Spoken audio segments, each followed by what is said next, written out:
to the Luxury Lounge. Yes. Luxurious. Here we are.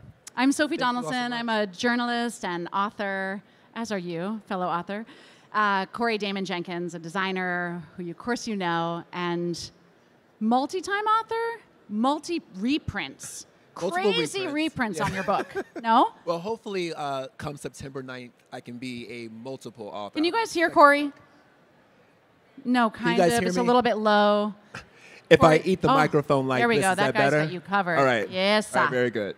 I'll bring out my television voice. Okay. Yeah, so come September 9th, I'll be able to claim multiple authors because that's when I'll have my second book out with Rizzoli. I heard you were working on it backstage. Is that talking I out of am school? literally doing my copy editing right now. So, yes, very So excited. intense. Yeah. Well, you know how it is. You're an editor. I you know, but like the process. KBiz runs around. I'm like, I'm busy. Yeah. And then the week after that, I'm recovering. I'm going to be in a bath. Absolutely. An actual bath, not a pretend, not a demo bath situation here. The real deal. Well deserved. Anyway, how are you? I'm doing good. And thank you all so much for being here with us. We know Yeah. you all could be in Welcome. a million different Thank places. you. And hi, today, I'm sorry to we're turn my honored. back to you, but hey.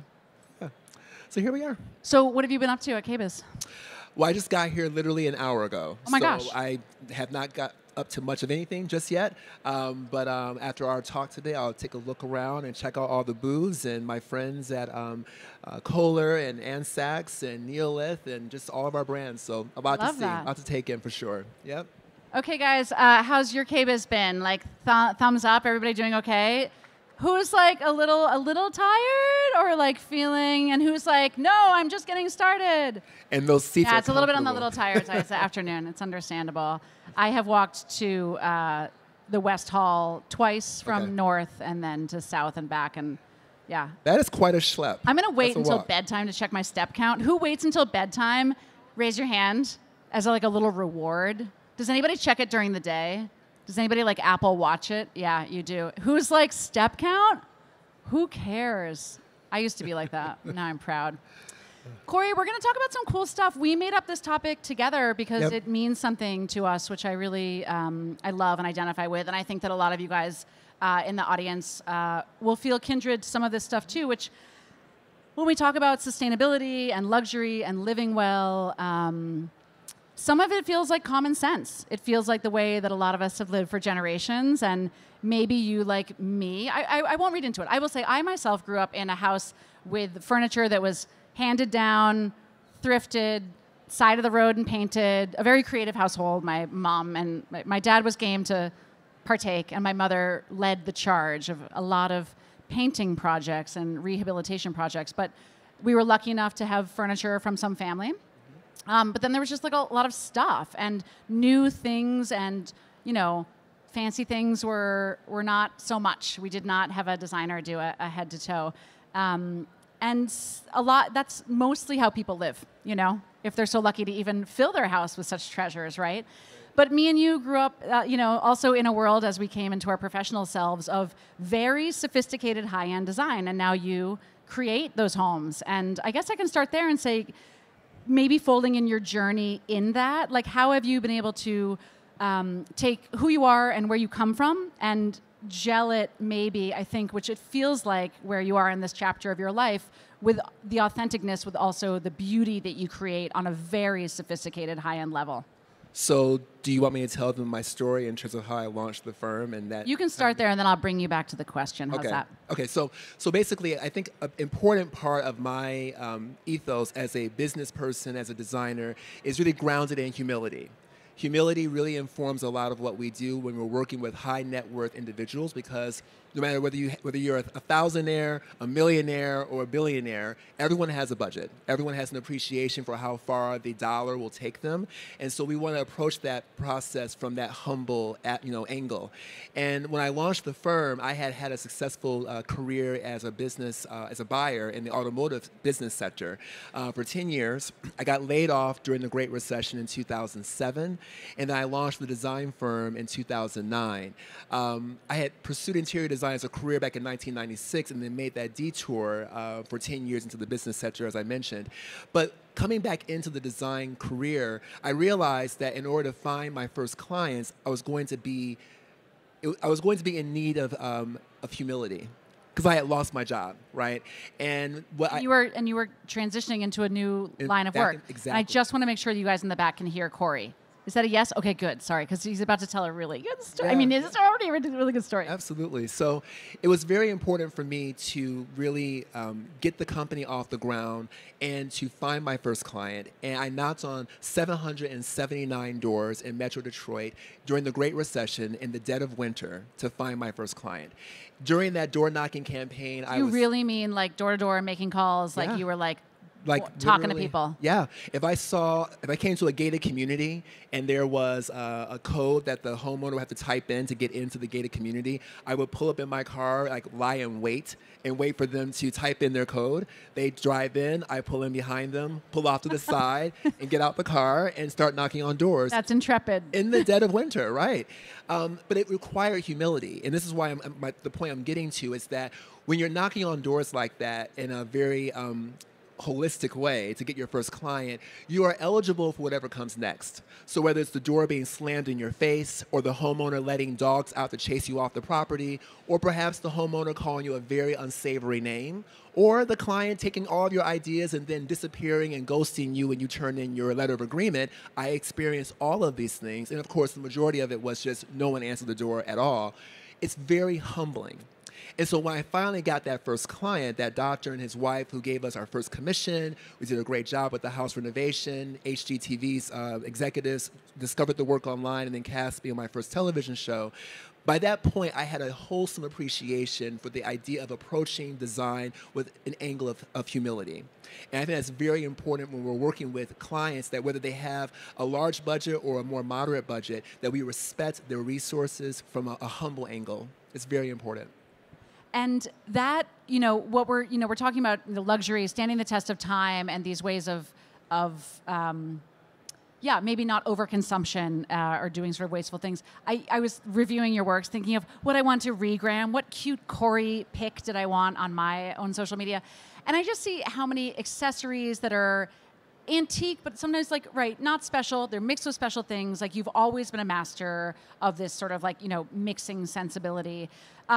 Is that also where the humility comes through, where I feel like you're not jumping to shop? Because that's a very, we've all done this, right? Like, you have a need, not even professionally. You're it's about to rain and you'd like rain boots, and it's like, do you Amazon it? Like, do you get it to your door? Do you just do that impulse where you're like, I need a thing and I can get it and I'm going to get it and I'm going to get it this way? Or do you pause for 1 second and say, do I already have it? How much do I need it? Which one do I want? Which one might last versus like an impulse purchase? Something like art, I see designers sometimes just go and they just have to fill a lot of walls. And guess what? It shows.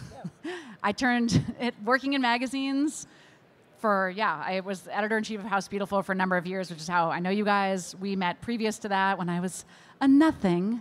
We were both nothings, Corey.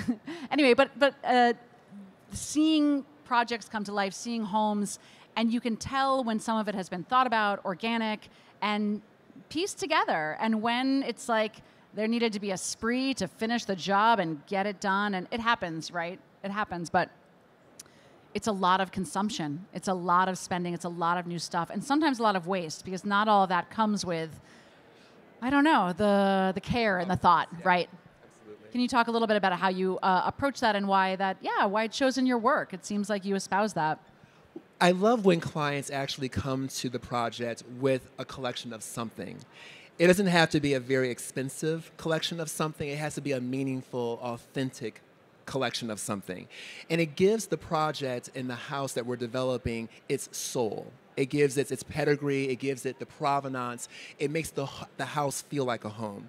So although there are times when we do have to fill the home with lots of things we have to purchase and acquire throughout our processes, we try to, if at all possible, work in things that the clients already own, because it does help the budget, right? And it gives the project a certain layer of authenticity.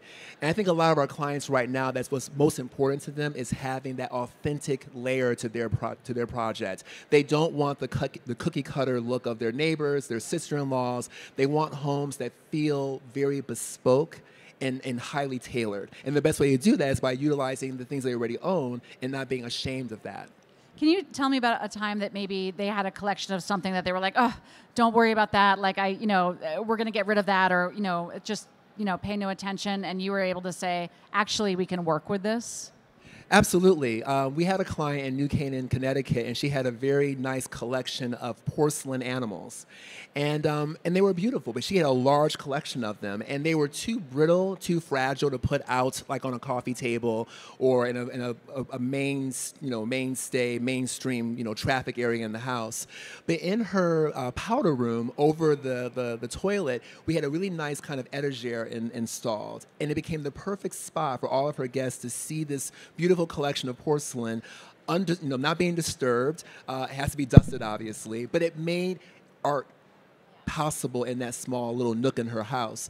We've had some other things that clients come to us with that are very unusual. I don't mind telling a client that doesn't really quite fit the vision. Tell me some of those. Yeah. What are the weirdest things that you've come across? Oh, I come across some really weird stuff. I mean, Come on.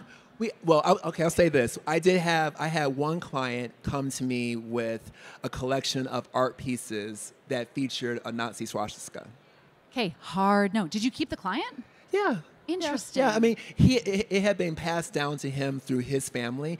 He did not believe that way. Got it. But it was historical memorabilia. Yeah, and I'm not hanging that. No. So I said, you can hang that artwork on your own after I leave, and we will not photograph this room for the project, But the thing is, at the end of the day, it is their house, and we're not going to censor that to the level where they feel uncomfortable in their own household. Yeah. I love the like porcelain figurines or something, because there's just a lot of these things are inherited. Has anybody inherited like a weird like batch of stuff? I certainly have, and it's like you're a little saddled by it. It's like somebody you love, but like are you beholden? You can keep it but not display it?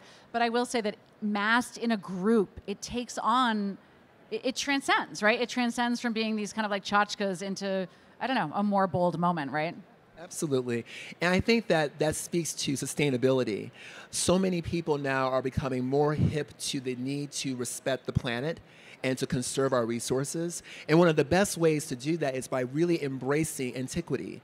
Whether it's a vintage, Saarinen table from the 1960s, or a Kagan sofa, or a Louis XV chair that's gilded and you're basically upholstering it in a new fabric, there are things out there that are sustainably available that do not increase the waste of our planet and gives the room panache, it gives it provenance, it gives it a story to talk about, and it gives that project a certain level of uniqueness that their friends and family simply won't have. So I think the resources are out there, and they're not necessarily super expensive things, but they do build character for the client's project. Yeah, and one of the things I just I interviewed you for an article for Veranda. Was that? It's like, what was that? A while ago, yeah. Okay, and we were talking about like upholstery and revamping older items, or right? How much can you do with upholstery? Like, is the profile still pretty good? Are there little alterations to make it more modern? Is it a great historical piece and is just falling apart? There's a lot of ways to tell about that. Obviously, as designers, you yourself know some of this. You have workrooms for that, but rehabbing that is huge. And again, we're in an economy where it's so easy to throw something away and to start fresh. But as you say, so much more character by doing that. Can you talk about anything that you have had repaired or fixed? It could be upholstery, but then also just going even beyond that. Like, what is worth saving with the right resources and a little bit of time? Yeah. Well, I remember we had a client that had a really beautiful gilt mirror that had been passed down through her family, and it got shattered during the move. Yeah. And it was one of those situations where it was worth it to her to have it repaired, even if it was going to be now perfectly imperfect. It had the treasure value as far as nostalgia for her. And we've done that on multiple projects where the client realizes that perhaps the item, maybe as far as value, is not that high, but it means something to them emotionally. And so much of what we have to do as designers and as creatives is tap into the emotional equity of our clients. That's very important to them because our lives are so brief on this earth. And when we're here, we want to surround ourselves with things that really matter. And those things might not be the most expensive things, but they are the most meaningful things. And that is true generational wealth, that's true emotional wealth, and it's great mental health because it helps us feel comfortable in our own spaces. Yeah, that argument of like, oh, but the repair is going to be more than it's worth, or the repair is more than a new one. It was like, yeah, but it's way better. It's like way cooler, and also you're just not adding another thing, right? This thing exists, and yeah, we have to get past the thinking patterns that everything has to be brand new in order for it to be beautiful. I love using the terminology perfectly imperfect. A diamond, if you look at a diamond in real life, it's filled with fissures and fractures and cracks, and it is those imperfections that the light catches that actually makes it valuable.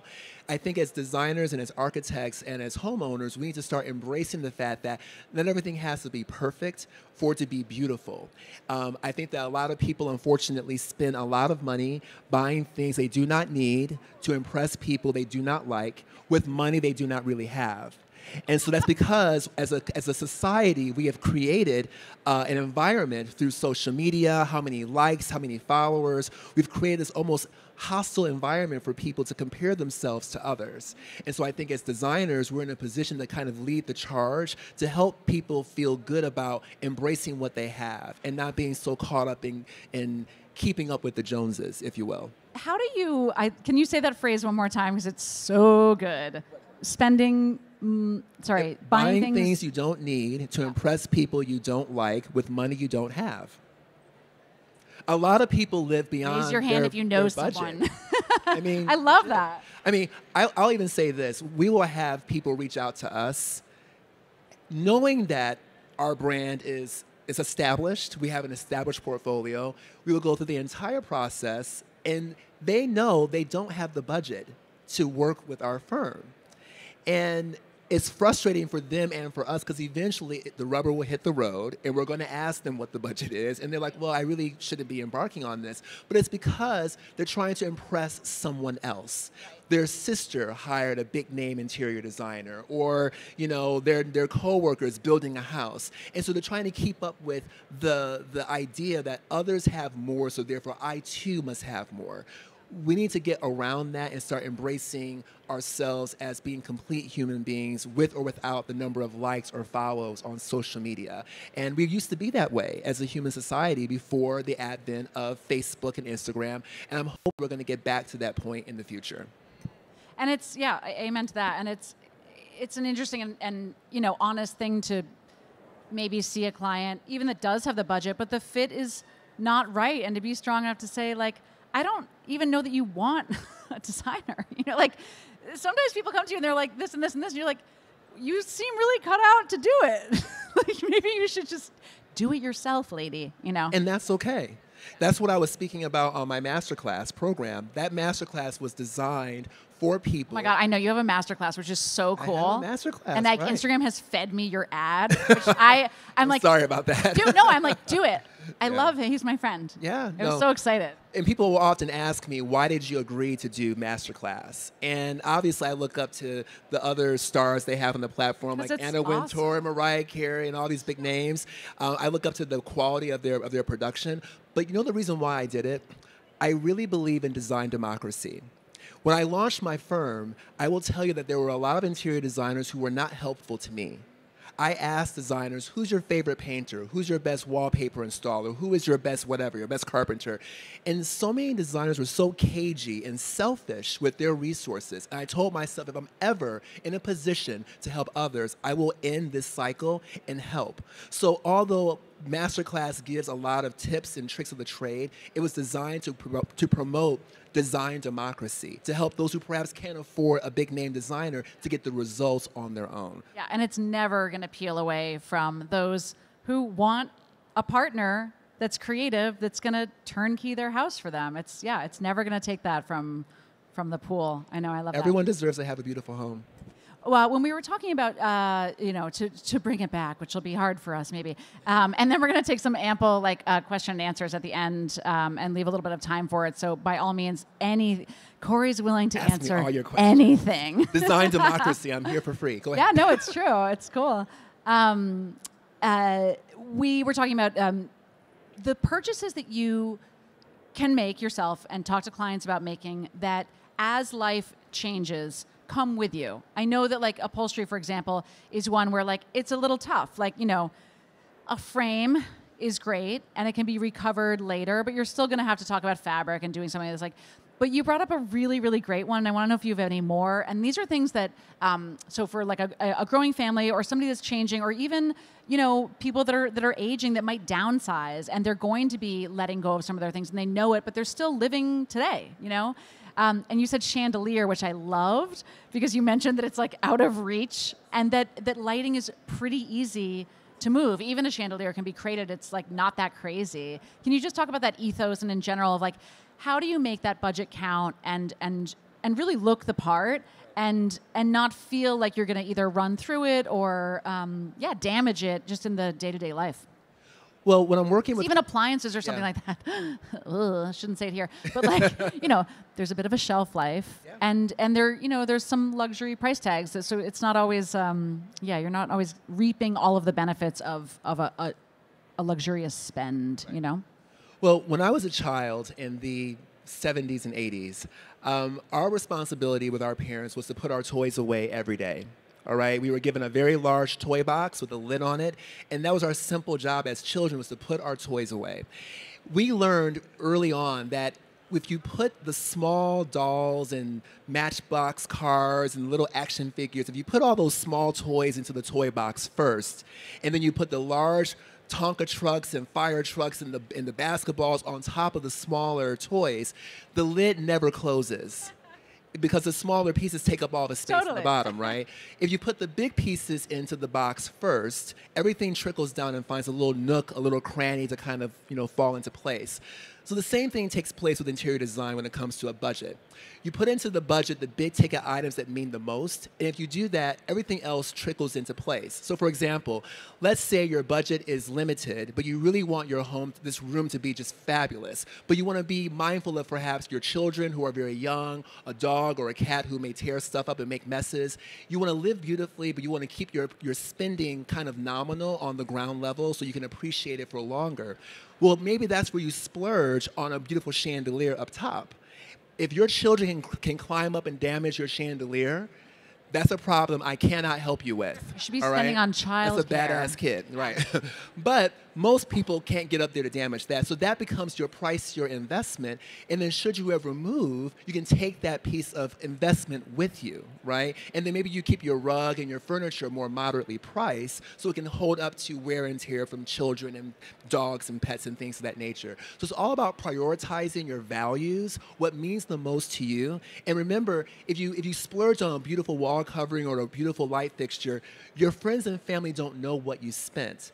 Taking a vibrant paint color like an emerald green on the walls, contrasting against a white sofa, it looks like money. Oh my God, I know. It's like not necessarily so. Unbelievable trick of just the richness of color. I mean, it is. And it's so moving. I know. We're not doing it for other people though, right? But it's true, but it always gets a reaction. It's just, I love that. And I love that it makes people feel a certain way, you know? And that's, yeah. It gives them authenticity, I would say. We were sort of talking about appliances, and I'm interested. This is sort of taking it another direction, but when spending on that, and we're looking at innovations, new technologies. So a lot of, you know, some of these things, they haven't been around for a long time, right? I mean, I was like seeing a very, very cool oven with, you know, AI technology, as a lot of things have. There's a camera inside. It's, you know, it's a best-in-class product. It's been recognized and tested because it's with a company that's really backed by a big engine of this type of thing. But as a designer, you're the broker between these purchases, right? What do you do to ensure that service is going to be taken care of? That, like, are you going to get the call when the touch screen in the oven doesn't work and you can't make dinner? No, for real though, because like, so... But real question, like how, but who does, and how do you make sure that when you are making these recommendations, especially with technical things and appliances, that service or the ability to maintain it and to keep it, right? To not make it an item that they use it for 18 months and say, this is ridiculous, I'm done. What we try to do at the conclusion of every project with our clients is produce what we call a legend.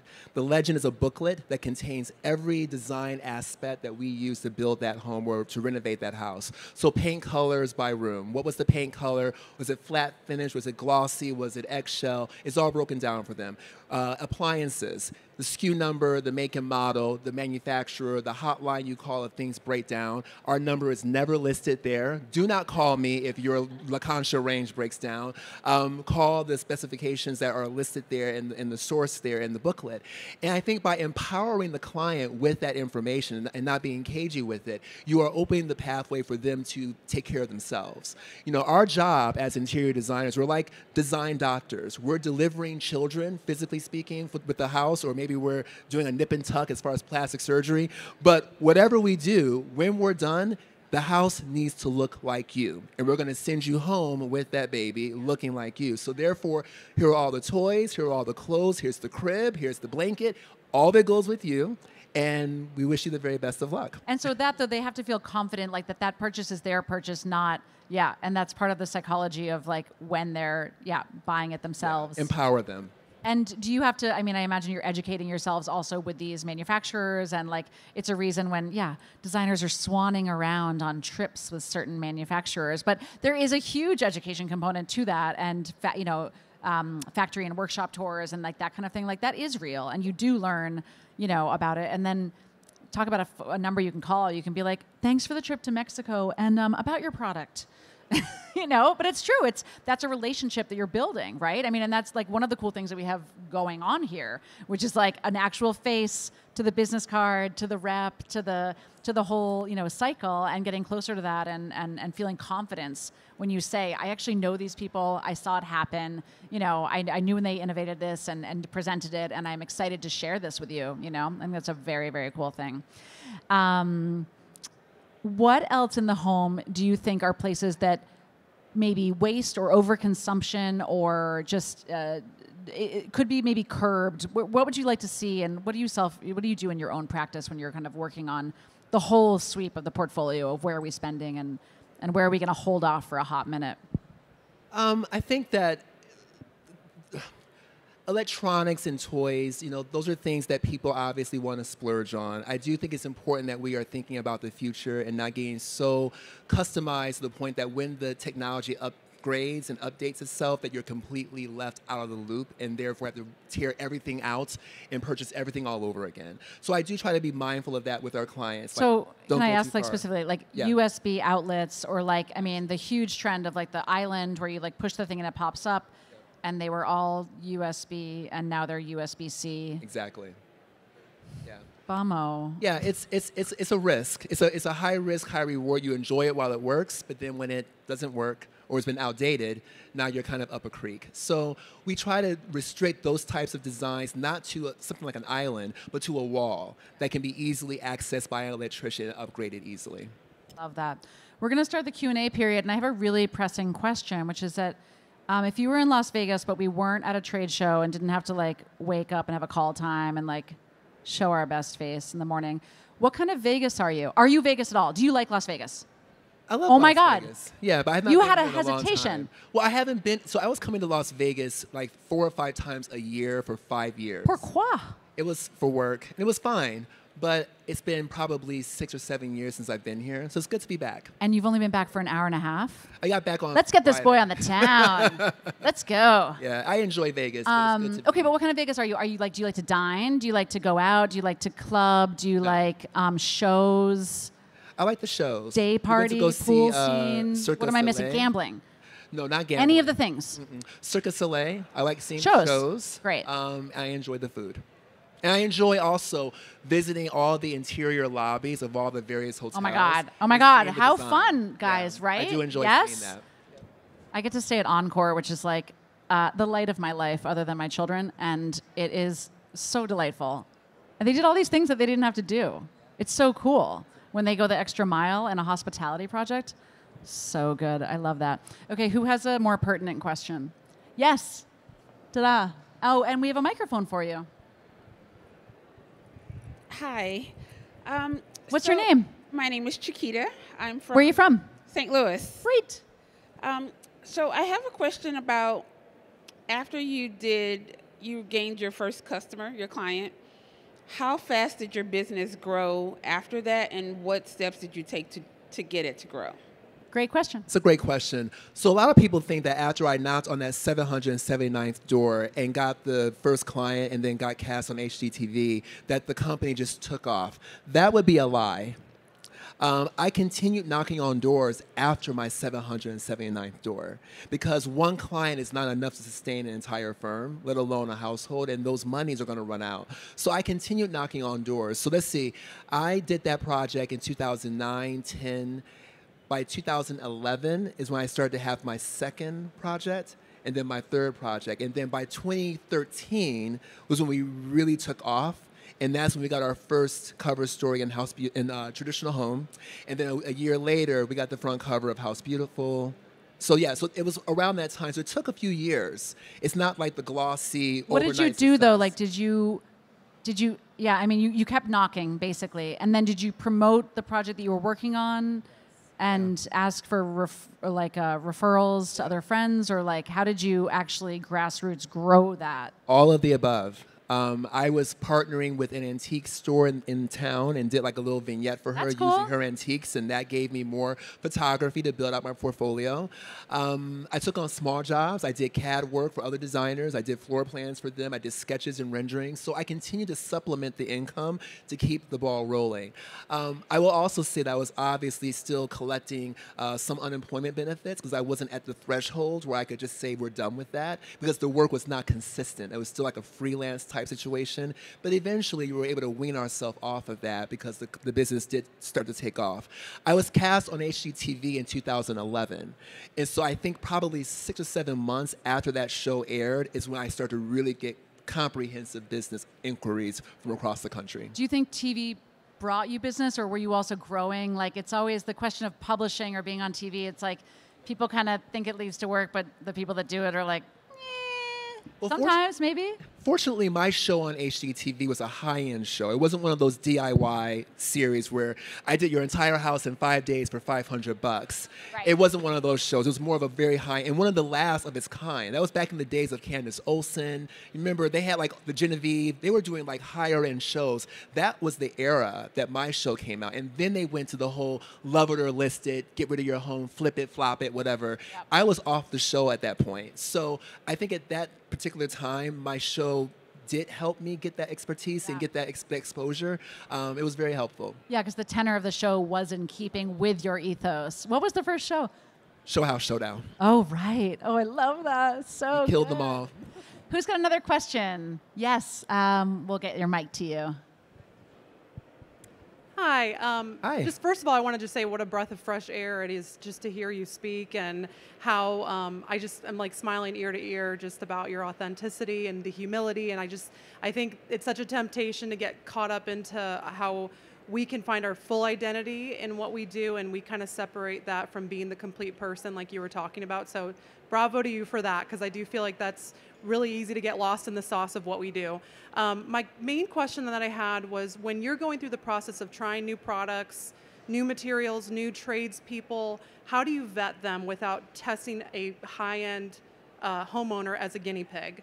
It tends to be at my own house, and it tends to be where but really you only do so many front doors, you can only do so many appliances. So what's your process for vetting those people and those products? Will you tell us your name and where you're Oh, from? I'm sorry. too? My name's Bianca. I'm with Splendid Home Design.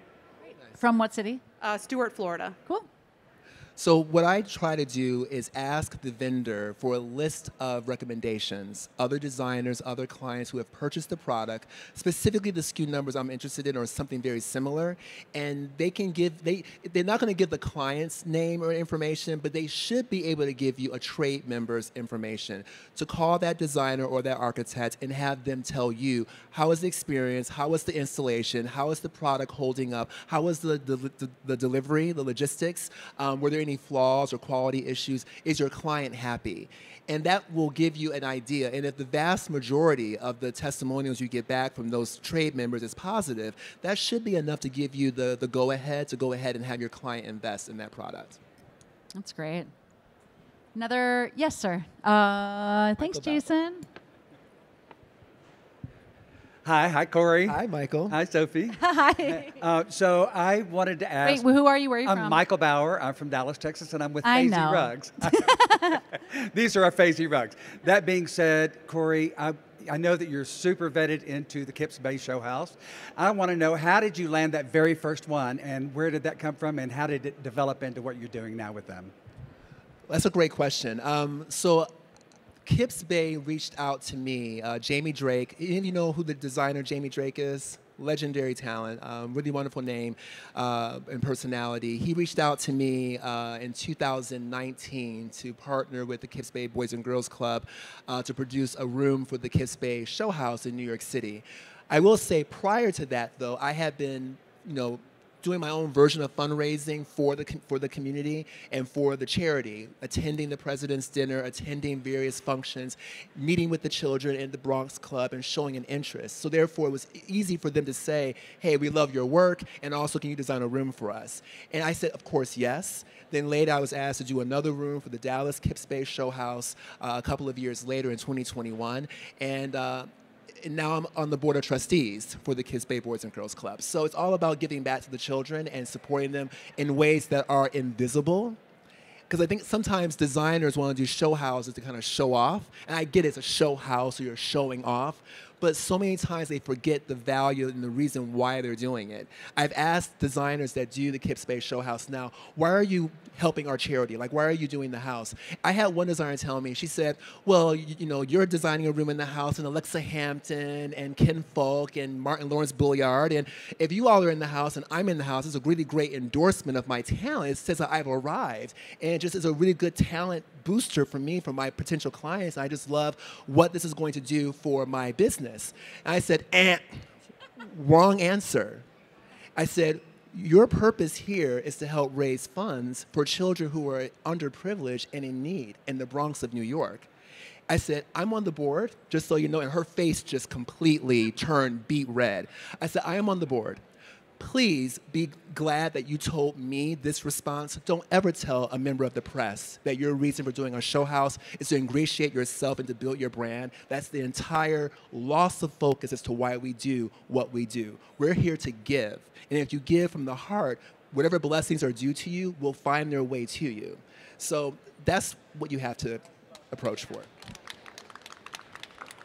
I love that. It is both, though. Is. Oh, don't get me wrong. I love both, but I just feel like the blessings are so much richer. There's a lot of parties there, There's a lot of Corey. parties. We watch Instagram. Yeah. We know what happens at the Yeah. show houses. But I think if you're doing it for the right motive, the universe has a way of blessing small businesses when they already may have less resources to begin with, and they can figure out a way to give even more, even though they don't have a lot to give. The universe has a way of blessing that individual 100 times fold because their heart was in the right place. No, I think so too. And also aligning with people you admire. I mean, that's like telling people that you love their work and being honest and yeah, to bring it back to humility, like just, yeah, it's so simple, but just being like, I really admire your work and I love it, and just staying in the loop like that. Maybe one more question? Yes, and then we'll hang out, right? Yeah, in the back there, thank you. Thank you. I'm Bobby Alderfer, lifestyle design in the Chicago area. Hi. And our one of our designers was one of the winners for the powder room, the NKBA KBiz powder room. So we were very excited to be here. Congratulations. Thank you. Thank you. Our philosophies align so well, Corey, and just the way that you handle your business and your philosophy about life. And I was wondering if you could share, though, what your business plan looks like, what your as a growing design firm, I feel like I don't know how you do everything that you do. I mean, do you have other people that are, I mean, obviously you have other people that are helping you, but how much are you actually involved in the day-to-day operations and the actual down-to-earth design of every single project? Because I don't see how you do it. Well, when I started the firm, I had a whole afro on my head, and I've pulled all the hair out. So, no, I'm just kidding. I didn't have an afro. I've been bald since 1994. That's a great question. all ships rise in the tide. I really believe that. So I could accomplish nothing with my firm without my staff. We have a nice mid-sized firm, not too small, not too big, but manageable. I am involved with everything that we do. Think of Devil Wears Prada, Miranda Priestley. I'm nicer, hopefully, than she is. But remember how she had, did you see the movie Devil Wears Prada? Okay, so remember how she had guest editors that bring in options for every shoot, and they would lay out for her ideas, and then she would go through and, as an editor, editor-in-chief here, would go through and systematically say yes, no, good, bad, whatnot. So a lot of our projects work on that level for me. I have a very talented design team, staff member situation. They come to me with proposals, with options, and I go through and I edit. There are some clients that we work with that I do their entire home exclusively myself because that's what they've asked for, and they're going to perhaps invest a certain premium for that, for me as the principal to do their house. But a lot of clients are fine with having me riding shotgun with our very talented senior design team members. With the licensing aspect of our brand, I am involved with that 100%. Every license collection, piece, furniture, lighting, rugs, art, everything, that is all done 100% by me. I like to hold that under my own management. And then as far as producing the book and all of that, I'm doing all that on my own too. So it's about being balanced. It's also about being a good delegator. A great manager knows when to let go and when to hold on. And so I've learned that firms grow best when you're okay with giving some things up. I think some design firms and some principals are so afraid to give their assistants limelight, to let the client know that my assistant actually found that chandelier, or my assistant, he found this chair. They're afraid that they're going to get poached, that they're going to walk away and go to some other design firms. So they keep them at their desk in their little cubicles hidden from the world. I take my staff with me everywhere I travel. I believe in them, I empower them, and they stick with us because they know they're in a safe space where they can flourish and they can grow. So I would say that's how we're growing right now, because we trust each other as a work family, and we are proud of each other's accomplishments as a design work family. I mean, great example. Bunny Williams grew her name under Parrish Hadley. She became that. She took on clients. She built through there and became who she is. And only when the firm decided to sort of get old, part ways, pass on, that happened. And that that's another way of doing it that is possible. And it's not going to be perfect, but it's cool. I'm too young to retire just yet, but I'm just saying, pass the Baby, time. you're just getting going. We're going to wrap because, we should eventually. But you hang out for a couple minutes and say hi to the people? Yes, absolutely. Thank you all for being here. Wait, just a quick question. These are Fazy rugs because they're very nice. Sorry, personal question. And thanks to Ferguson Home. And, of course, the amazing Luxury Lounge. And Corey, thank you. A total sweetheart. Let's give it up for Corey. It was beautiful. Thank you guys for coming. Really appreciate it. I want to say one more thing. If you guys are on Instagram, follow me at Corey Damon Jenkins. If you have DMs, if you didn't get your question answered today, you can DM me your questions, but at Corey Damon Jenkins, Damen. You can connect with me there, I'll give you feedback and things of that nature. Yeah, hit me up too. Sophie Dow, DOW. Sophie Dow. You got us both, and we'll answer. Take care. Thank you. Thanks, guys.